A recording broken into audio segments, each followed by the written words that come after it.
क्या आप ओमकारेश्वर के उस दिव्य रहस्य को जानना चाहते हैं जहां देवों के देव महादेव और आदिशक्ति माता पार्वती की उपस्थिति इतनी जीवंत महसूस होती है?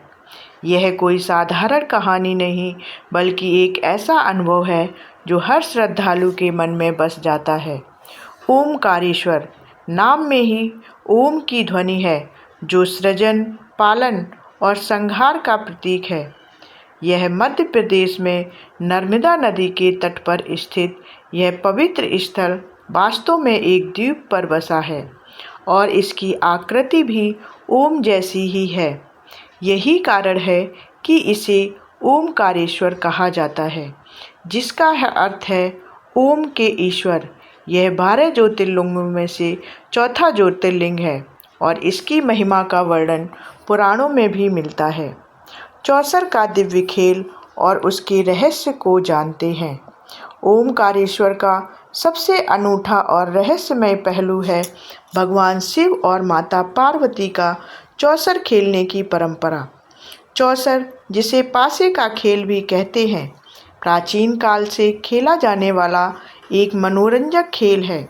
यहाँ के मंदिर में यह मान्यता है कि हर रात भगवान शिव और माता पार्वती इस चौसर कक्ष में आते हैं और खेल खेलते हैं।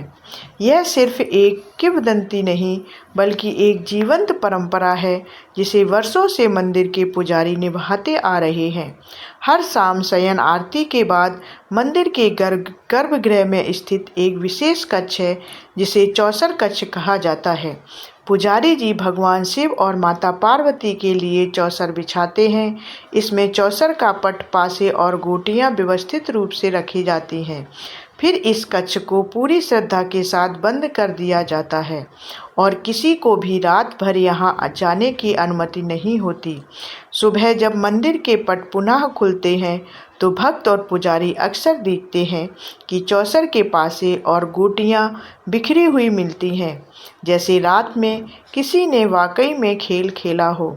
यह दृश्य भक्तों के लिए एक चमत्कार और दिव्य लीला का प्रमाण है, जो उनकी आस्था को और मजबूत करता है। इस परंपरा के पीछे की कहानी और मान्यताएं। इस अद्भुत परंपरा के पीछे कई पौराणिक कथाएं और मान्यताएं जुड़ी हैं। एक प्रमुख मान्यता यह है कि जब भगवान शिव और माता पार्वती कैलाश पर्वत छोड़कर पृथ्वी पर भ्रमण कर रहे थे, तो उन्हें ओमकारेश्वर का शांत, सुरम्य और पवित्र वातावरण इतना मनभावन लगा कि उन्होंने इसे अपने विश्राम और लीला स्थल के रूप में चुना।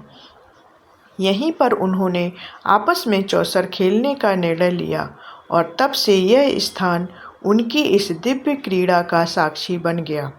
कहा जाता है कि महादेव और माता पार्वती सिर्फ चौसर ही नहीं खेलते, बल्कि यहाँ विश्राम भी करते हैं।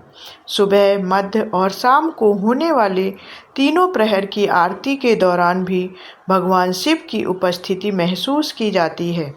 कुछ कथाओं के अनुसार इस स्थान पर कभी राजा मानधाता ने घोर तपस्या की थी, जिससे प्रसन्न होकर भगवान शिव ज्योति स्वरूप में प्रकट हुए और यहीं वास करने का वरदान दिया। यहीं से इस द्वीप को मानधाता पर्वत के नाम से भी जाना जाने लगा। ओमकारेश्वर का आध्यात्मिक महत्व क्या है? ओमकारेश्वर की यह रहस्यमयी परंपरा हमें सिखाती है कि देवत्व सिर्फ दूर के कैलाश या स्वर्गलोक में नहीं है, बल्कि हमारे बीच धरती पर भी उपस्थित है। यह दर्शाता है कि देवी देवता भी कभी कभी मानवीय भावनाओं और साधारण सुखों का आनंद लेते हैं। यह भक्तों को भगवान और माता से एक गहरा व्यक्तिगत जुड़ाव महसूस कराता है। यहाँ की यात्रा सिर्फ एक तीर्थ यात्रा नहीं, बल्कि एक आध्यात्मिक अनुभव है जो मन को शांति और आत्मा को ऊर्जा से भर देता है। जब आप यहाँ से वापस लौटते हैं, तो आप सिर्फ एक मंदिर के दर्शन करके नहीं आते, बल्कि एक ऐसी अनुभूति लेकर आते हैं जो आपके भीतर एक चिरस्थायी छाप छोड़ जाती है। आपको यह विश्वास दिलाती है कि सचमुच इस संसार में कुछ चीज़ें ऐसी हैं जो तर्क से परे हैं और जहाँ आस्था ही सबसे बड़ा प्रमाण है। और अगर आप भी भगवान शिव को मानते हैं तो कमेंट में ओम नमः शिवाय या ओमकारेश्वर ज़रूर लिखें। धन्यवाद।